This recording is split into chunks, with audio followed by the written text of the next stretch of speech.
अस्सलाम वालेकुम रहमतुल्लाहि वबरकातुहू। उम्मीद करता हूँ कि सभी दोस्त ठीक होंगे। और ये भी जो एक बूटी है जी, इसके ऊपर इस तरह के ये फूल लगे हुए हैं, छोटे छोटे से नन्हे मुन्ने से। और इसकी जो शाख है ज़मीन से जो है ना, वो एक ही निकली हुई है। ठीक है, ये देखें इसका तना है। ये भी पहाड़ों पे ही मौजूद हूँ मैं जी, तो यहाँ से वीडियो में शूट कर रहा हूँ। ये देखें अल्लाह की कुदरत और करिश्मात इस बूटी की।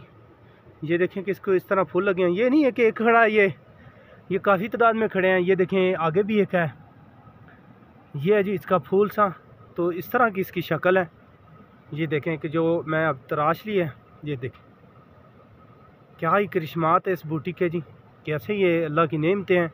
मैं इसको उखाड़ रहा हूँ, यानी कि तोड़ रहा हूँ, इनको इकट्ठा कर रहा हूँ। तो इसके बारे में जी इंशाल्लाह आपको बताएंगे जी नेक्स्ट वीडियो में। तो ये देखें माशाल्लाह ये कितने खूबसूरत फूल हैं। तो बहुत ही खूबसूरत किस्म की यहाँ पे बूटियाँ और यहाँ के तरह तरह की जो है ना चीज़ें ऐसे खड़ी हुई हैं। तो बहुत खूबसूरत पहाड़ है यहाँ पे, तो हम विज़िट करने के लिए आए हैं, जैसे कि मैंने पहले बता चुके हैं। इस तरह की और अगर मज़ीद मुझे मिलती तो वो भी हम लोग इकट्ठा करते हैं इसको जी, और वीडियो बनाते हैं जी इंशाल्लाह। ये देखें कितनी खूबसूरत पहाड़ है, दरख्त है और मज़े मज़े की हैं। ये देखें लोगों ने ये फसलें उगाई हुई, ये बारिश के पानी पे पकती वगैरह है जी। यहाँ पर लोगों का रहन सहन है।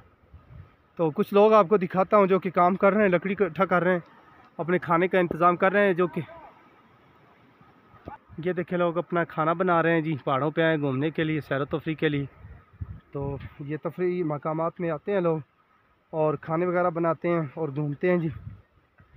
तो चलते हैं जी अब आगे, तो कुछ और देखते हैं, तो फिर उसकी वीडियो बनाते हैं और शेयर करते हैं जी।